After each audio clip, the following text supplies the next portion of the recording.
Salam kerahiman. Hari ini kita ketemu tanggal 29 Agustus. Tinggal 30, 31 selesai, kita masuk ke tema yang baru di bulan September. Kita akan baca dari diary nomor 1556, itu bicara tentang kesucian, dan 1681 bicara tentang persekutuan dengan Allah. Kita masuk ke doa pembukaan ya. Dalam nama Bapa dan Putra dan Roh Kudus, amin. Tariklah saya ya Tuhan, supaya saya ada di dalam Engkau. Cintai saya, supaya saya bisa mengasihi sesama. Amin. Dalam nama Bapa dan Putra dan Roh Kudus, amin. 1556. Ketika aku pergi ke kapel sejenak, Tuhan menunjukkan kepadaku bahwa di antara orang-orang pilihannya ada beberapa yang ia pilih secara khusus dan yang ia panggil kepada tingkat kesucian yang lebih tinggi, kepada kesatuan yang istimewa dengan Dia. Dari jiwa-jiwa yang mirip serafim ini, Allah menuntut kasih yang besar daripada yang ia tuntut dari jiwa-jiwa yang lain. Memang mereka semua hidup dalam biara, tetapi kadang-kadang Tuhan menuntut dari jiwa tertentu tingkat kasih yang lebih tinggi. Jiwa yang demikian memahami panggilan ini, sebab Allah memberitahukan panggilan ini secara batin, tetapi jiwa itu dapat mengikuti atau mengabaikan panggilan ini. Tergantung pada jiwa itu sendiri, apakah ia akan setia pada sentuhan-sentuhan Roh Kudus atau menolaknya. Sudah diperlihatkan kepadaku bahwa di purgatorium ada tempat di mana jiwa-jiwa harus membayar utang mereka kepada Allah atas pelanggaran-pelanggaran seperti itu. Siksaan seperti ini merupakan siksaan yang paling berat bagi semua jiwa. Jiwa yang telah menerima tanda khusus dari Allah akan ditonjolkan dimanapun ia berada, entah di surga, entah di purgatorium, entah di neraka. Di surga, ia akan diunggulkan di atas jiwa-jiwa lain dengan kemuliaan yang lebih cemerlang dan pengetahuan yang lebih jelas tentang Allah. Di purgatorium, ia akan menanggung penderitaan yang lebih berat sebab ia mengenal Allah dengan lebih baik dan mendambakannya dengan kerinduan yang lebih besar. Di neraka, ia menderita lebih berat daripada jiwa-jiwa lain karena ia mengetahui dengan lebih jelas bahwa ia telah kehilangan segala sesuatu. Tanda kasih eksklusif Allah yang tak terhapuskan ini tidak akan dihapus. Kita lanjut di 1681. Pada saat itu sinar Allah menembus diriku dan aku merasakan bahwa aku menjadi milik Allah yang istimewa. Aku mengalami kebebasan rohani yang amat besar, yang tidak pernah aku bayangkan sebelumnya. Dan pada saat yang sama, aku melihat kemuliaan kerahiman ilahi dan himpunan jiwa-jiwa yang tak terbilang jumlahnya sedang memuji kebaikannya. Jiwaku sepenuhnya tenggelam dalam Allah dan aku mendengar suara, "Engkau adalah putri kesayanganku." Kehadiran Allah yang sungguh nyata aku rasakan sepanjang hari. Kita baca ya 1556. Jadi Suster Faustina katakan, ketika aku pergi ke kapel sejenak. Jadi keadaannya waktu itu Suster Faustina ada di kapel. Tuhan menunjukkan kepadaku bahwa di antara orang-orang pilihannya ada beberapa yang ia pilih secara khusus. Di antara orang-orang pilihannya. Artinya buat kita semua juga. Kita semua adalah orang-orang pilihan Allah. Yang diundang oleh Allah, yang dipilih, yang dipanggil, dan sekarang kita ada di sini sebagai devosan kerahiman ilahi. Orang-orang yang dipilih Allah untuk menjadi devosan kerahiman ilahi. Di antara orang-orang pilihannya, ada beberapa orang yang ia pilih secara khusus dan yang ia panggil kepada tingkat kesucian yang lebih tinggi, kepada kesatuan yang istimewa dengan Dia.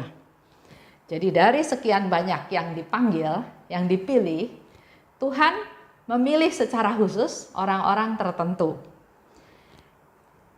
Dipanggil untuk tingkat kesucian yang lebih tinggi, pada kesatuan yang istimewa dengan Dia. Dan untuk pilihan ini, untuk panggilan ini, Allah menuntut kasih yang lebih besar. Kita masih ingat ya, kata-kata engkau diberi banyak, maka engkau dituntut banyak. Atau cerita juga di Injil, di Alkitab, ada orang yang dikasih sama Tuhan 5 talenta. Ada yang dikasih 2 talenta. Ada yang dikasih 1 talenta. Jadi memang pemberian dari Tuhan, rahmat dari Tuhan itu enggak semua sama rata. Berbeda-beda. Dan dalam hal ini, Suster Faustina ingatkan kita semua bahwa ada orang-orang pilihan Tuhan, tapi dipanggil secara khusus. Jadi kita dalam hidup kita sehari-hari, dalam pelayanan, dalam aktivitas rohani kita juga nggak bisa banding-banding sama orang lain. Misalnya, dia rajin, saya harus lebih rajin, oke.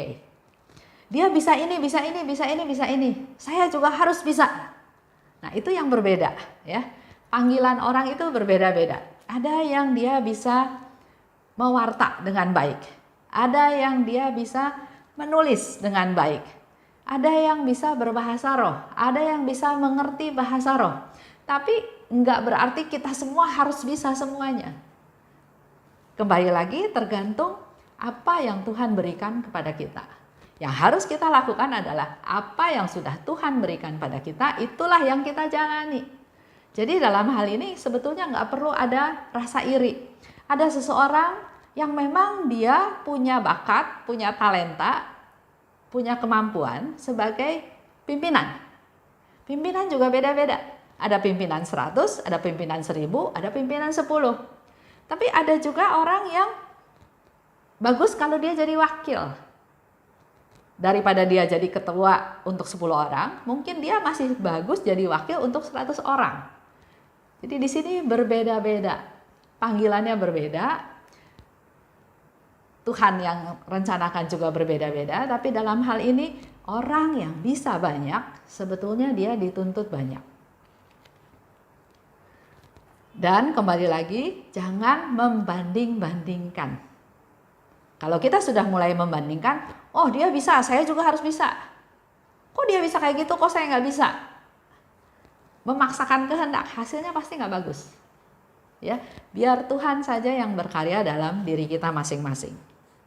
Dan di situ Suster Faustina kasih tahu lagi, jiwa mengetahui panggilan itu. Karena Allah memberitahukan panggilan tersebut secara batin. Jadi kita masing-masing sebetulnya tahu panggilan tersebut. Tapi ada yang peka, ada yang mau dengar, ada yang acuh tak acuh, ada yang cuek. Contoh ya, contoh yang sederhana. Dia dipanggil untuk menjadi anggota KUR. Memang yang panggil ya teman KUR atau ketua lingkungan ya. Tapi dia merasa, suara saya jelek. Masih banyak orang lain yang lebih bagus. Dia mulai menolak. Padahal panggilan itu bisa saja panggilan itu dari Tuhan. Tuhan pakai sarana ketua lingkungan atau anggota KUR lainnya untuk bergabung. Tapi sebaliknya, ada orang yang suaranya kurang bagus, tapi dia memaksakan diri, pokoknya saya harus masuk anggota KUR tersebut. Memang tujuannya pelayanan, tapi gara-gara suara dia, anggota KUR itu jadi berantakan. Nah ini juga harus tahu diri, karena panggilan orang itu berbeda-beda. Yang pasti, jiwa mengetahui panggilan tersebut. Karena Allah memberitahukan panggilan tersebut secara batin. Jiwa dapat mengikuti atau mengabaikan panggilan tersebut. Tadi yang seperti saya kasih contoh anggota KUR ya, ajakan untuk KUR. Dia bisa menanggapi, dia mau bernyanyi untuk Tuhan karena suaranya bagus, karena suaranya dibutuhkan oleh anggota KUR lain, atau dia dapat mengabaikannya, dia dapat menolaknya.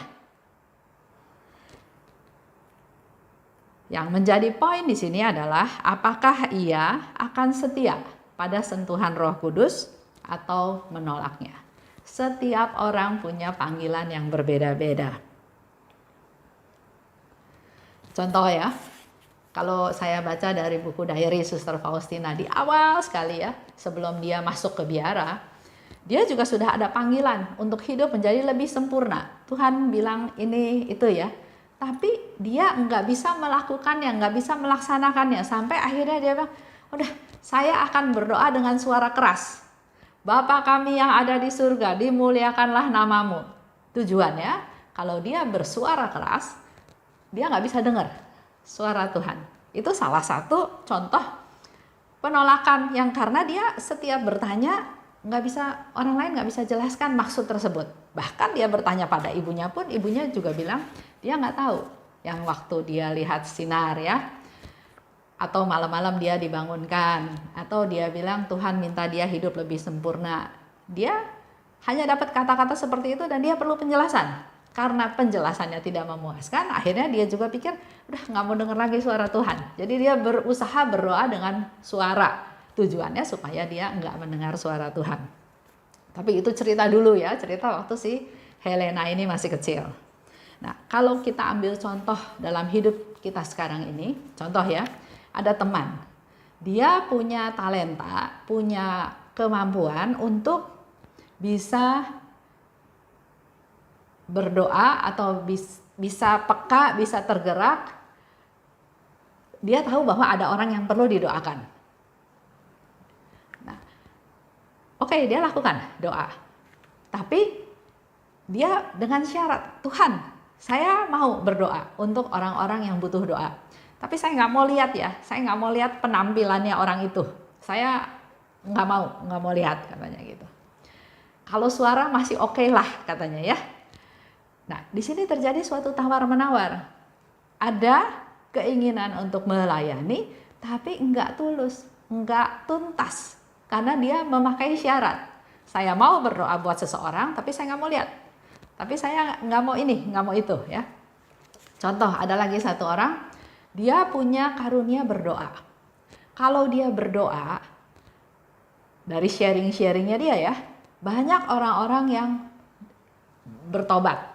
Banyak orang-orang yang merasakan kasih Tuhan melalui doa dia, ya. Nah, jadi dia rajin berdoa. Suatu hari dia bilang dia nggak mau doa lagi, khususnya untuk orang-orang yang sekarat, orang-orang yang sudah meninggal. Dia nggak mau doa lagi. Kenapa? Iya, karena saya nggak mau orang-orang jiwa-jiwa yang didoakan itu malah cari saya. Artinya gini, gampangnya. Kita tahu ada jiwa-jiwa di purgatorium, jiwa-jiwa yang sudah meninggal, mereka masih harus diproses untuk supaya bisa pulang ke rumah Bapa. Mereka butuh doa-doa kita. Kalau contohnya saya bukan pendoa, pasti jiwa-jiwa itu juga nggak cari saya karena saya nggak bisa menolong dia ya. Tapi sebaliknya, kalau saya pendoa, jiwa-jiwa tersebut tahu saya pendoa, maka dia sangat berharap supaya saya berdoa buat jiwa-jiwa tersebut untuk menolong mereka. Nah, poinnya teman saya ini punya karunia berdoa dan doanya sering dikabulkan Tuhan. Doanya ada kuasa ya, sehingga ada orang bertobat. Tadinya dia nggak percaya Tuhan jadi percaya sama Tuhan. Tadinya sakit didoakan sembuh, banyak hal ya. Tapi dia bilang dia nggak mau berdoa untuk orang-orang yang sudah meninggal. Dia nggak mau berdoa untuk orang-orang yang sekarat. Karena dia nggak mau jiwa-jiwa itu cari dia sebagai pendoa. Saya pernah ngobrol sama satu romo. Romonya bilang, ya itu karunia yang Tuhan berikan kepada dia. Tapi dia nggak mau lakukan lagi, romo. Ya itu urusannya dia. Tapi biasanya orang itu tidak akan merasa damai karena dia dapat tugas dari Tuhan, dia tidak laksanakan tugas tersebut. Nanti di akhir harinya akan ada hal yang harus dia pertanggungjawabkan. Jadi panggilan Tuhan, pilihan Tuhan kepada kita berbeda-beda tugasnya, tapi kalau kita sudah ditugaskan dan Tuhan sudah memberitahu kepada kita harus melaksanakannya, nggak boleh nawar, nggak boleh bahkan menolak. Walaupun di sini dikatakan Tuhan memberitahukan secara batin, orang itu bisa menerima atau menolaknya. Nah, lanjut ya, bacaannya lanjut. Di purgatorium adalah tempat di mana jiwa-jiwa harus bayar utang pada Allah atas pelanggaran-pelanggaran seperti itu. Dan siksaan mereka lebih berat. Jiwa yang telah menerima tanda khusus dari Allah akan ditonjolkan dimanapun dia berada. Jadi orang-orang pilihan Tuhan yang secara khusus Tuhan menghendaki dia punya kasih yang lebih besar, yang lebih istimewa, persatuan dengan Tuhan, maka jiwa ini akan menerima tanda khusus dari Allah dan akan ditonjolkan di mana dia berada. Di surga, diunggulkan daripada jiwa lain.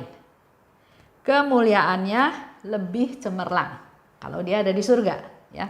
Orang-orang pilihan ini kalau ada di purgatorium, maka dia akan menanggung penderitaan yang lebih berat daripada orang lain. Karena ia mengenal Allah lebih baik dan mendambakan kerinduan yang lebih besar. Dia akan lebih berat menderita daripada yang lain karena dia tahu Allah. Dia tahu Allah lebih baik. Tapi dia tidak laksanakan, dia tolak. Kalau jiwa ini ada di neraka, ia juga menderita lebih berat lagi karena ia tahu ia sudah kehilangan segala sesuatu. Jadi kembali lagi ke contoh tadi, kedua teman saya, yang satu nggak mau lihat, nggak mau cuma mau mendengar suara, jadi ada tawar-menawar. Bahkan yang satu lagi, walaupun ada dorongan berdoa untuk jiwa-jiwa, dia udah nggak mau berdoa karena yaitu dia nggak mau jiwa-jiwa yang butuh doa itu datang ke dia, ya. Nah, di sini diceritakan bahwa kalau orang itu nanti ada di purgatorium, dia akan menderita lebih berat. Kalau ada di neraka, dia akan menderita juga lebih berat karena dia sudah kehilangan segala sesuatu. Kalau dia ada di surga, juga kecemerlangannya lebih istimewa daripada yang lain. Nah, kita yang masih ada di dunia, lakukanlah apa yang Tuhan sudah rencanakan dalam hidup kita masing-masing. Karena di sana dikatakan tanda kasih eksklusif Allah ini tidak terhapuskan dan tidak dapat dihapus. Jadi kalau kita sudah dipilih Tuhan menjadi orang-orang pilihan yang khusus, yang istimewa, tanda itu nggak bakal hilang. Walaupun kita tidak melaksanakannya, ya, tanda itu tidak akan hilang. Lanjut. Di 1681 dikatakan, pada saat itu sinar Allah menembus diriku dan aku merasa jadi milik Allah secara istimewa. Aku mengalami kebebasan rohani, bisa melihat kemuliaan kerahiman ilahi dan juga melihat himpunan jiwa-jiwa yang sangat banyak sedang memuji kebaikan Tuhan. Jiwaku tenggelam dalam Allah dan mendengar, engkau adalah putri kesayanganku. Kalau kita melaksanakan apa yang Tuhan kehendaki, kita menanggapi panggilan Tuhan, bukan menolak, bukan menghindar. Di situ Suster Faustina sudah ceritakan apa yang dia alami. Ada kegembiraan rohani, ada kebebasan, ada kemuliaan kerahiman ilahi, dan dia bisa melihat orang-orang jiwa-jiwa memuji Tuhan tanpa henti. Dan Yesus bilang, engkau adalah putri kesayanganku. Kata-kata itu bukan hanya untuk Faustina aja, berlaku juga untuk kita. Kalau kita meneladan, meniru apa yang Suster Faustina lakukan, kata-kata itu juga bisa berarti untuk kita semua, bahwa kita adalah putri kesayangannya Tuhan. Kehadiran Allah yang sungguh nyata aku rasakan sepanjang hari. Menjadi PR kita semua.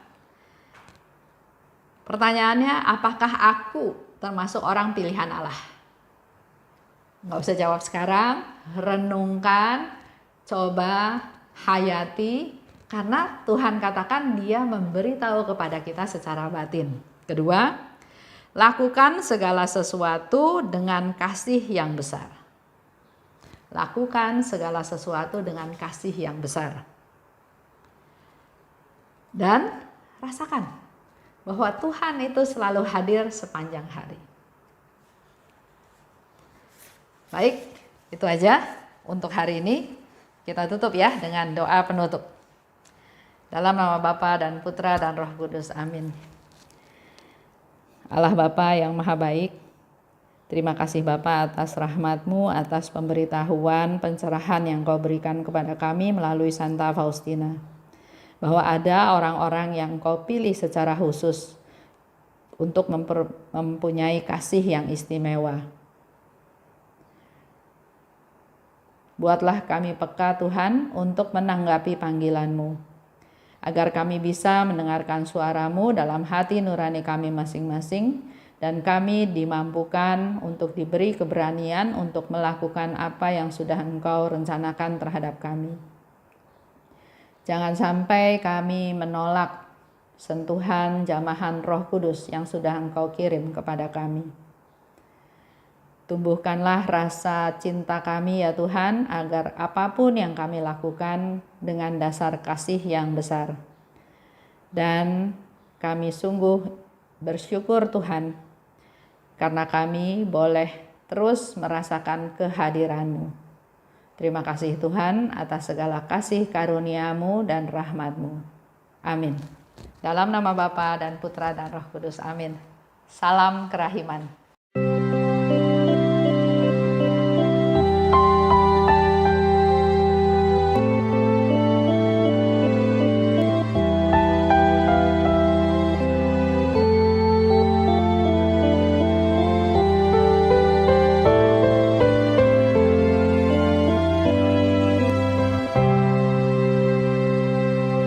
Syukur kepadamu ya Allah,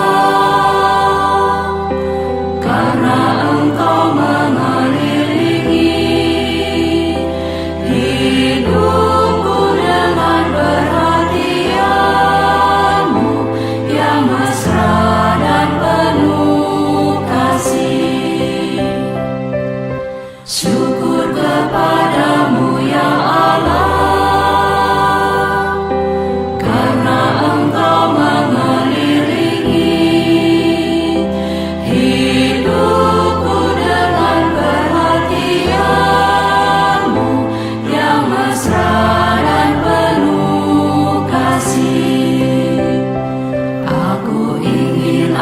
seluruh hidupku selalu menjadi ucapan syukur. Ya Allahku, kepadamu ku serahkan seluruh jiwa dan ragaku ini.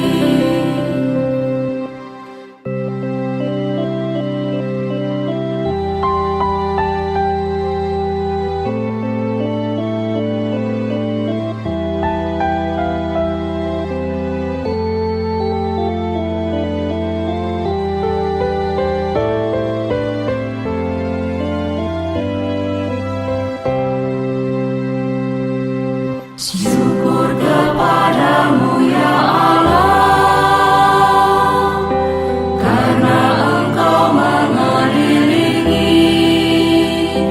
hidupku dengan perhatian-Mu yang mesra dan penuh kasih. Syukur kepadamu